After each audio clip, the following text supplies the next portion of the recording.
सियालकोट में हुकूमत और पीटीआई आमने सामने। सीटीआई ग्राउंड में जबरदस्ती जलसे पर पुलिस का धावा, कारकुनों को बाहर निकाल दिया। उस्मान डार समेत बास कारकुनों को गिरफ्तार करके छोड़ दिया। तहरीक इंसाफ के जलसे का मकाम तब्दील, वीआईपी ग्राउंड में खिलाड़ियों की आमद जारी। जो सियालकोट में हुआ, इस तरह किसी को रोका नहीं जा सकता।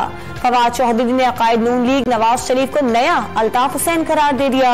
साबिक गवर्नर सिंध इमरान इस्माइल ने इमरान खान की कॉल पर पूरे सियालकोट को आग लगाने की धमकी दे दी। पीटीआई क़यादत के खिलाफ तौहीन मस्जिद नबवी केस का 5 सफ़ों पर मुश्तमिल तहरीरी हुक्मनामा जारी।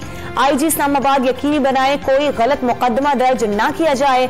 उम्मीद है हुकूमत मजहबी जज्बात के गलत इस्तेमाल पर इक़दाम करेगी।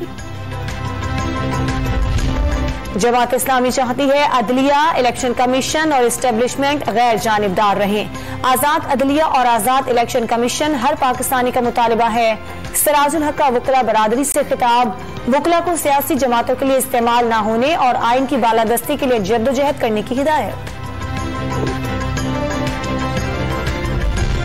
साहिवाल की तहसील चीचावतनी में 3 डाकू 2 दुकानों से 1.5 लाख रुपए और कीमती सामान लूट कर फरार हो गए।